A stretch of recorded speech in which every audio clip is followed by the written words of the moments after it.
Hi, so in this video, we're going to talk about how to teach your dog a nose target, which is the prerequisite or the baseline for teaching medical alerts, interruptions, and reminders as well. And for those of you who don't know me, my name is Lisa. I am a certified professional dog trainer. And just a reminder to hit that like button, subscribe, and hit the bell for notifications if you want to see more tutorials and videos like this. So let's first talk about what a nose target is. So, a nose target is essentially where your dog's nose touches either your hand, your leg, or essentially bumps you or boops you with their nose. And it's the baseline or the prerequisite for so many service dog tasks, including a lot of mobility tasks as well. So, to dive into some of those things, the first one is medication reminders. So, a nose target or a bump is a way your dog can communicate reminders to you without being disruptive by barking. And so, obviously, we don't want our dogs barking when we're out in public. So, if you need the reminder for medication while you're out in public, then a nose bump is a more discreet way that your dog can let you know and remind you. Another way a nose bump can be used or a nose target is for interruption. So, whether that's self harm behaviors or maybe it's not directly harming, but maybe it's starting to fidget or just becoming uncomfortable if you have anxiety. So it's leading to a panic attack, things like that. A nose bump is a great way for them to remind you and ground you down. That being said, kisses is another common one. Like licking the back of your hand can be a little bit more jarring. And for some people, that's really helpful for grounding them down. So that's personal preference, whether you want it to be a nose bump or kisses. But either way, both can be used for interruptions. So reminders are more like at 6 a.m., I need to take my medication, or at noon, you need to remember to take a certain medication. Versus an alert is something that you might not be aware of. So that could be spikes in cortisol, maybe an oncoming seizure, high or low blood sugar. They could even let you know that an item of food contains gluten if you're allergic to gluten. Just keep in mind that putting a paw on you is another discreet way that they could alert you, but I tend to prefer the nose bump because it can be used when you're sitting or standing. It's a little bit harder for a dog to put a paw on you if you're standing up, but this is personal preference. Now, I'm not going to dive into it in this video, but it also is a prerequisite for closing a cupboard, turning on and off lights. A nose target is a great way to start teaching this in the very beginning. But like I said, for the purpose of this video, we're going to be focusing more on medical interruptions. So with that being said, let's dive into the steps of how to teach your dog a nose target for interruptions. So step one, you're going to put the back of your hand super close to your dog's nose, and you're going to mark and reward the moment your dog's nose touches your hand. If you don't know what mark and reward means, then I have a whole video on marker and clicker training, and I'll link to that in the cards up above. But otherwise, here's a demo of what that looks like. Yes. Step two is to build distance away from your dog slowly with your hand, meaning instead of having your hand directly in front of them, you're slowly going to have them come to your hand. Now, if your dog struggles at any point of this, then just get closer. Distance, duration, distraction all make any cue harder or easier. If you want to learn more about these concepts, I have a whole webinar on that, which I'll link to below.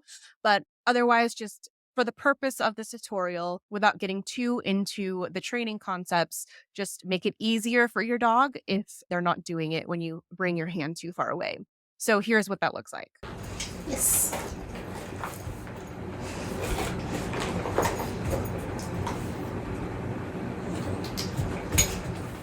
Yes.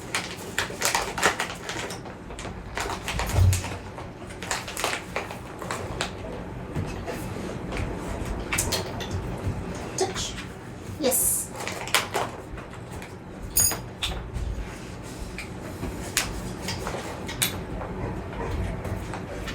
Yes.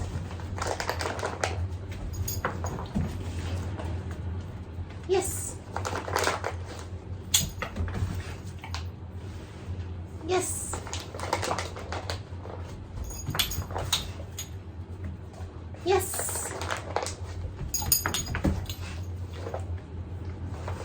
Yes.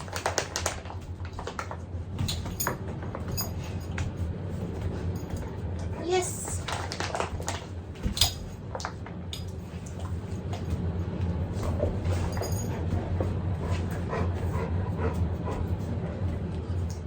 Yes.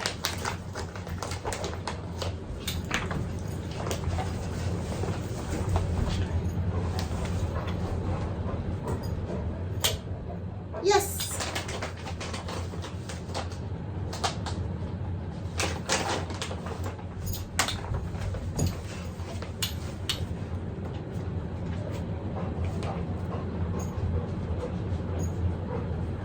Touch. Yes.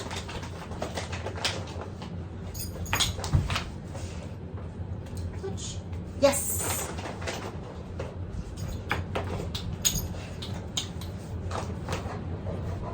Yes.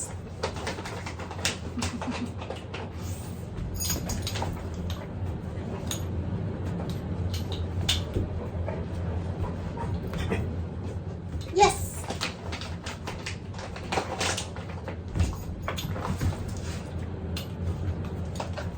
Yes.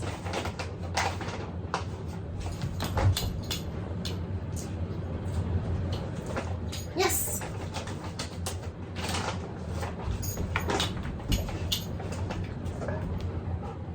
Yes.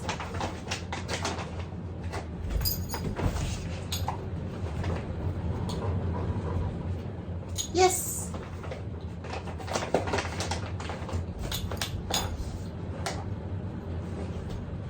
Yes.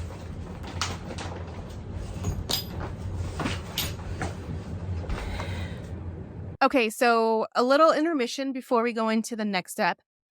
You want to start thinking about what you want your environmental cue to be. So this could be fidgeting, pacing, biting your nails.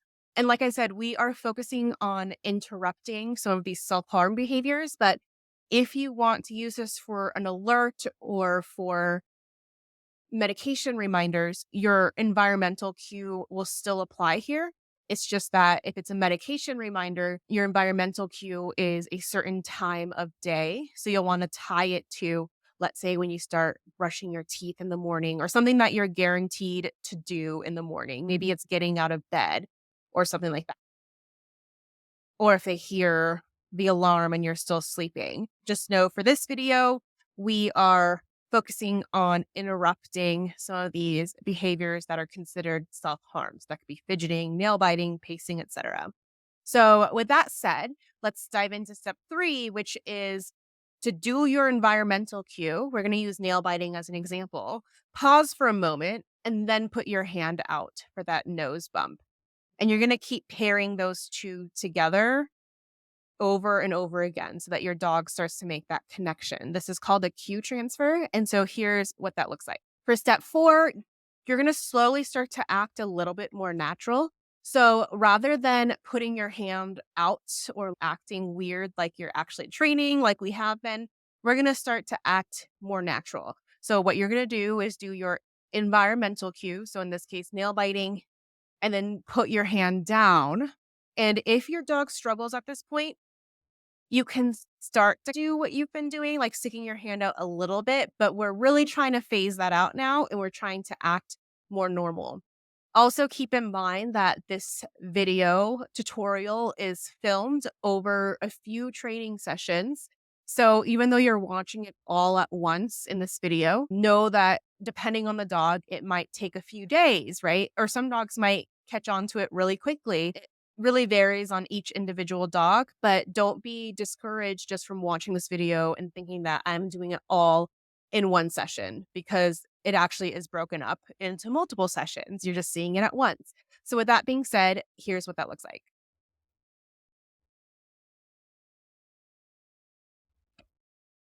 For step 5, we are going to shape the behavior to our leg if you wish for your dog to be able to alert you whether it's your hand or your leg. And I like this because if you're out and about, your hand might not be available, right? So we start with our hands because it's the easiest way to start teaching our dog. But especially if your environmental cue is nail biting, your other hand might not be available either, right? If you're on the phone and biting your nails, or if you're fidgeting with both hands, that's going to be a little bit harder.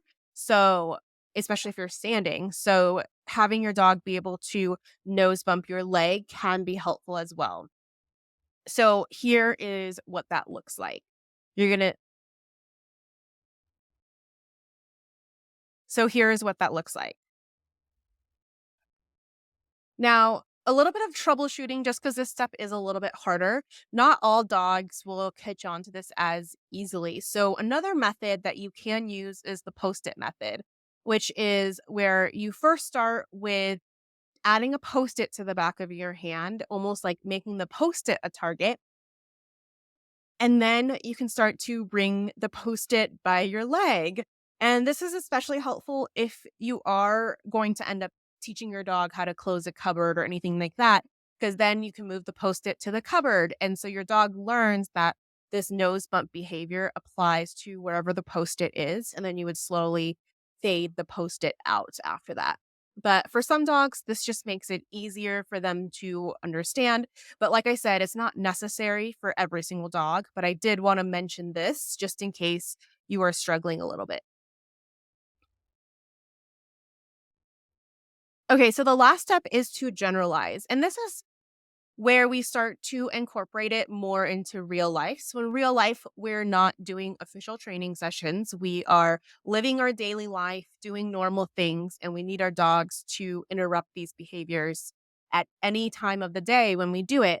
So we want to randomly do the environmental cue throughout the day, and then maybe at first you do stick your hand out a little bit just to remind them, but slowly you want your dog to just start doing it no matter what your body position is, whether you're sitting, whether you're standing, whether you're talking to someone, right? And dogs are not really that good at generalizing. So this is definitely a harder step, and it's really repetition throughout your day and making sure your dog is rewarding and making sure your dog is being rewarded heavily when they do perform the behavior, meaning lots of praise. If you don't have a treat handy, you can keep giving them praise until you get to your treat. So I recommend having some treats around, or always at least having some type of treat or reward in your bag when you go out and about, which you should be anyway. If you're starting to train your dog for public access, you should have some treats handy on you anyway. But regardless, making sure you also give them lots and lots of praise for this. And so here's what that looks like throughout the day, just randomly seeing if your dog will. So here's what that looks like. You'll see in the beginning, I'm more sticking my hand out a little bit. And then towards the end, I'm getting my dog to actually do the behavior no matter what. Okay, so that's it for today. Let me know if you have any questions in the comments below, and I'd love to hear your feedback on how it went. Also, if you are working on any of your training and you want to share your training videos, you can tag me on Instagram and I would be happy to give you feedback or share. I love seeing your training videos on Instagram, so if you post any of them, or you post them to your story or whatnot, be sure to tag me.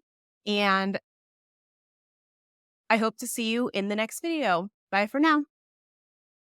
And let me know what other service dog training tasks you want me to give an overview for. And with that being said, I will see you in the next video. Bye for now.